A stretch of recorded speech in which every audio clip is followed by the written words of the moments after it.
Hi hello welcome to our channel. నేను మీ సిరి. ఈరోజు మనం చెప్పుకోబోయే కదా ధరణి కళ్యాణం పార్ట్ 68. మన ఛానల్కి కొత్తగా వచ్చినట్లయితే సబ్స్క్రైబ్ చేసుకోవడం మర్చిపోకండి. ఇక ఆ కథలోకి వెళ్ళిపోదాం. నువ్వైతే తిన్నావు కదా ఎక్కువే అని గుమ్మం నుండి వాయిస్ వినిపిస్తుంటే అప్పటి వరకు సినిమా చూస్తున్నట్లు ధరణి సూర్యని చూస్తున్న మిగతా ముగ్గురు తల తిప్పి చూశారు అటువైపుకి. గుమ్మం దగ్గర గగన్ కనిపించాడు. గగన్ని చూడగానే సూర్య ముఖం సీరియస్గా పెట్టుకున్నాడు. దేవ్ గగన్ని పరీక్షగా చూశాడు. ఎవరి హీరో అనుకుంటూ చూసింది జాహ్నవి. గగన్ గారు ఇక్కడికి వచ్చారేంటి? సూర్య గారు కూడా ఇక్కడే ఉన్నారు. ఇప్పుడు ఏం జరుగుతుంది? ఏం జరగదు కదా అని అనుకుంది ధాత్రి. గగన్ని చూడగానే చిరునవ్వుతో అతనికి ఎదురు వెళ్ళింది ధరణి. అతను లోపలికి రాలేదు. అతని కోసం ధరణి బయటికి నడిచింది. వెళ్ళిపోదామా అని అడిగింది అతన్ని. అప్పుడే వెళ్తావా అన్నాడు సూర్య ధాత్రి ఒకేసారి. మిగతా వాళ్ళు వాళ్ళిద్దరినీ చూశారు. ధరణి గగన్ వైపు చూస్తూ వెళ్ళిన పని అయిందా అని అడిగింది చిరునవ్వుతో. ఆమె చేతిలో కొత్త ఫోన్ పెట్టి అన్నీ సెట్ చేశాను. ఈవినింగ్ అవుతుంది నేను వచ్చే వరకు. ఉంటావా లేక నాతో వస్తావా అని అడిగాడు గగన్. ఉంటాను, మీకు కాల్ చేసి చెప్తాను. బిజీగా ఉంటారా అని అడిగింది ధరణి. లేదు, ఎప్పుడైనా కాల్ చేయి, టేక్ కేర్ అన్నాడు ఆమె చెంప మీద చేయి వేసి. సరే అంటూ చిరునవ్వుతో చెప్పింది ధరణి.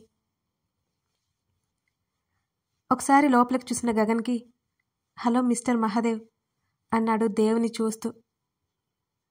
హాయ్ సార్ చిరునవ్వుతో చెప్పాడు దేవ్. గగన్ నవ్వి నవ్వనట్టుగా పెదవులు కొంచెం సాగదీసి వెనక్కి తిరిగి వెళ్ళిపోయాడు.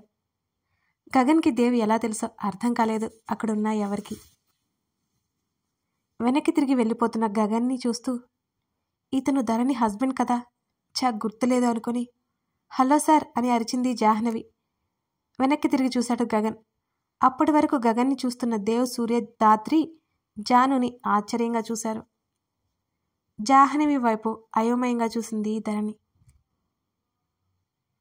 అప్పుడే వెళ్ళిపోతున్నారేంటి?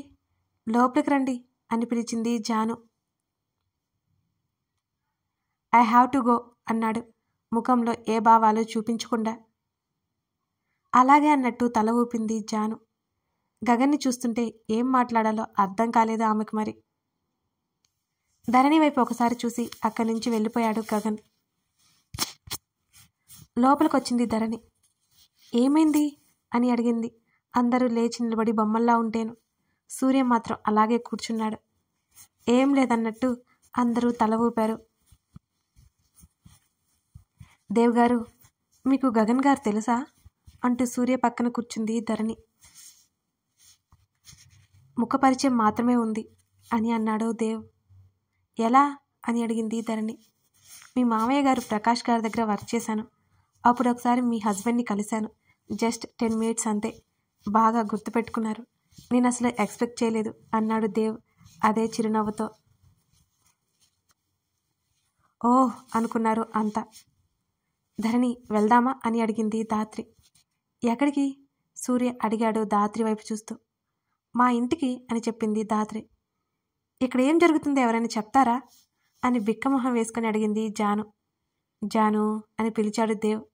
బుజ్జి నువ్వు ఆగుతావా అంటున్న జాహ్నవి మాటలకి దేవ్ తలపట్టుకున్నాడు. మీ లైన్ క్లియరా అని అడిగాడు సూర్య. వాళ్ళని చూస్తుంటే నవ్వొచ్చింది సూర్యకి.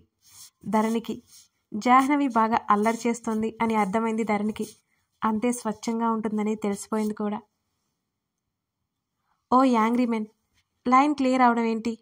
అలా ఎవరైనా అడుగుతారా? కోపంగా సూర్యని చూసింది జాను. నేను అడుగుతాను అలాగే అన్నాడు సూర్య. యాంగ్రీమెన్ అంటూ నవ్వేసింది ధరణి. ముక్కు మీద కోపం అంతా ఉంటే యాంగ్రీమెన్ అనే కదా అంటారు అంటూ ధరణి పక్కన కూర్చుంది జాను. సీరియస్గా చూశాడు సూర్య. ధాత్రి ఈ యాంగ్రీమెన్ నీకొద్దు, లేకపోతే ఇతని కోపానికి మాడి మసైపోతావు అని హెచ్చరించింది జాను. వాగుడికాయ్ నువ్వు ఆపుతావా అని అరిచాడు సూర్య. లేకపోతే ఏంటి అని సూర్య మీదకు గొడవకు దిగింది జాను. జాను ప్లీజ్ ఆగు దీనంగా అడిగాడు దేవ్. వాళ్ళందరినీ చూస్తుంటే ఎంటర్టైన్గా అనిపించింది ధరణికి. గడ్డం కింద చేతులు పెట్టుకుని మరీ చూస్తోంది వాళ్ళిద్దరిని.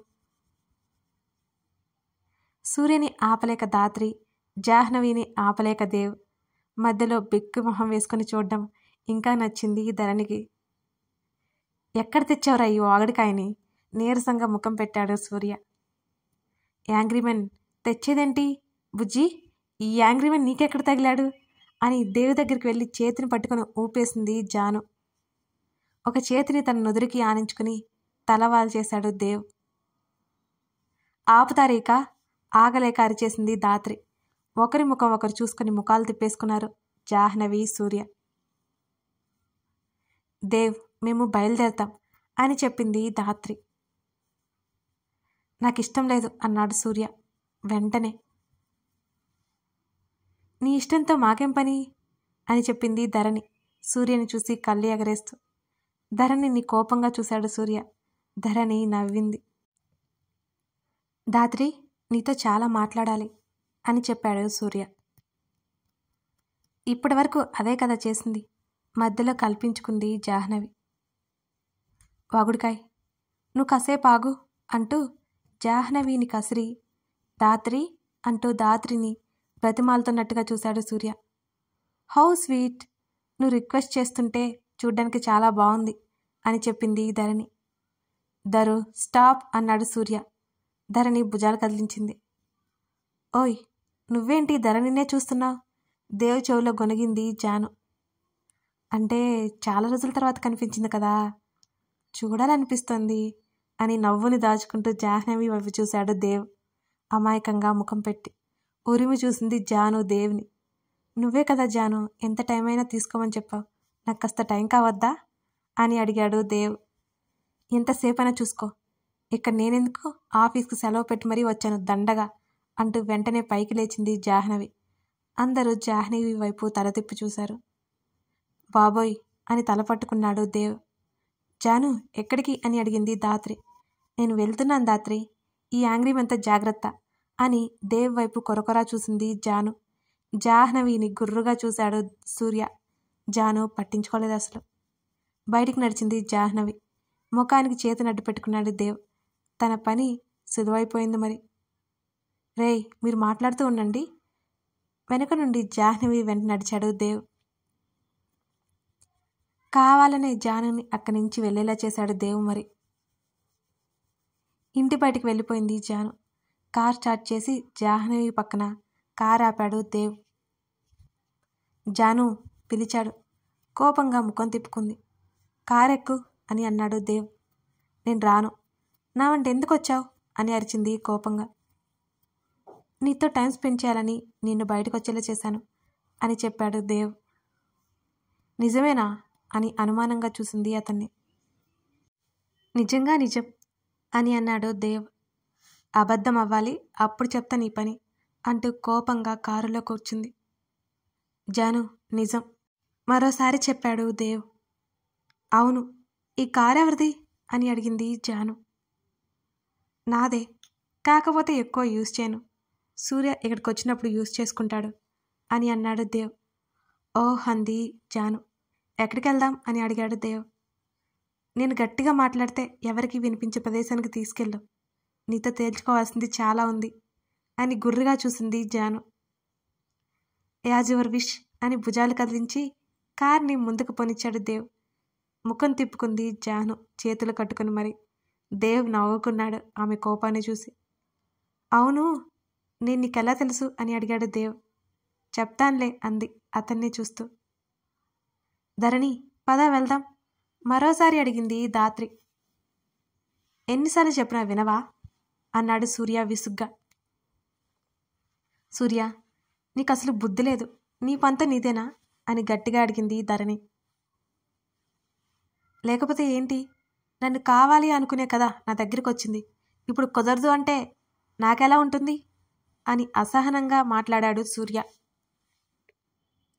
తన ప్రాబ్లమ్స్ తనకుంటాయి కదా సూర్య, నిన్నెందుకు ప్రేమించాలి తను? ప్రేమించి నిన్ను పెళ్లి చేసుకోవాలని రూల్ ఉందా? కోపంగా అడిగింది ధరణి. నీలాగా హార్ట్ని హిట్ చేసిపోతుందేమోనని నా భయం నీరసంగా చెప్పాడు సూర్య. ఎక్కువైంది, ఇంకోసారి అలా మాట్లాడితేనా ఊరుకోను అంది కోపంగా ధరణి. లేకపోతే ఏంటి, ఫ్రెండ్ అని తెగ చెప్పుకుంటావు. అసలు ఫ్రెండ్ అయినా నువ్వు? కొంచెమైనా నువ్వు నాకు సపోర్ట్ చేసి మాట్లాడావా ఇప్పటి వరకు? సీరియస్గా అడిగాడు సూర్య. నువ్వు ఏది సరిగ్గా చెప్పావు నీ వైపు మాట్లాడడానికి? ధీటుగా బదిలిచ్చింది ధరణి. ధరణి, ఇప్పుడు ఇదంతా వదిలేయండి. నా గురించి వాదన వద్దు. మమ్మీ డాడీ ఆల్రెడీ సంబంధం చూసేశారు. మా మామయ్య కొడుకు సాయంత్రం వస్తున్నాడు అని చెప్పింది ధాత్రి. ఓ, మీ బావా అంటున్న ధరణిని గుర్రుగా చూసి, మీకు బావలు ఎందుకున్నారు అన్నాడు విసుగ్గా. అదేంటి అలా అంటావు అని అడిగింది ధరణి. ఇంకేమనాలి, ఆ దినేష్ గాడు మంట పెట్టి నిన్ను ఆ గగన్కి అంటగట్టేలా చేశాడు వెధవ. వాడికి నా చేతిలో తన్నులు తిన్న బుద్ధి రాలేదు. ఇప్పుడేమో ఈ అమ్మగారికి బావగారు వస్తున్నారట. ఇంకేం చేస్తాడో అని వెటకారంగా అన్నాడు సూర్య. ఏమి చేసినా తప్పదు అని చెప్పింది ధాత్రి. నువ్వు మధ్యలో మాట్లాడుకు అన్నాడు సూర్య విసుగ్గా. అందుకే వెళ్ళిపోతాను అని చెప్పాను అంది ధాత్రి. ధరు, నువ్వు కాసేపు బయటకు వెళ్ళు. ఈవిడగారి నోటి నుంచి నన్ను కాదు అంటూ వస్తున్న పదాన్ని అవును అనేలా చేస్తాను అన్నాడు సూర్య ధాత్రినే చూస్తూ. ధరణి ముఖం ఎర్రబడింది. బ్యాగ్ తీసి సూర్యభుజం మీద కొడుతూ, యూ ఈడియట్, అమ్మాయిలతో ఎలా బిహేవ్ చేయాలో తెలియదు నీకు. ఎన్నిసార్లు చెప్పాలి, నువ్వు చేసినవి నాకు గుర్తులేదా అంటూ కొడుతూనే ఉంది ధరణి. ధరు అప్పుడు వేరు తప్పించుకోవడానికి చూశాడు సూర్య. నోర్ముయ్ ధాత్రి, రా మనం వెళ్ళిపోదాం అంది ధరణి పైకి లేస్తూ. తల్లి, నా బ్రతుకు మీద కొట్టకు, మమ్మల్ని నువ్వే దూరం చేసేలా ఉన్నావు అని వెంటనే లేచి ధాత్రి చేతిని పట్టుకున్నాడు సూర్య. సూర్య అలా మాట్లాడతాడని అప్పటి వరకు ధాత్రికి తెలియదు. ఎప్పుడు భగభగా మండే సూర్య ఆమె విషయంలో అంత ఖచ్చితంగా ఉంటుంటే ఆశ్చర్యంగా అనిపించింది ధాత్రికి. కథ కొనసాగుతుంది. ఈ స్టోరీ మీకు నచ్చితే లైక్ చేయండి. అలాగే అసలు మీకు ఏమనిపించిందో కామెంట్లో చెప్పండి, చిన్నదైనా పర్వాలేదు.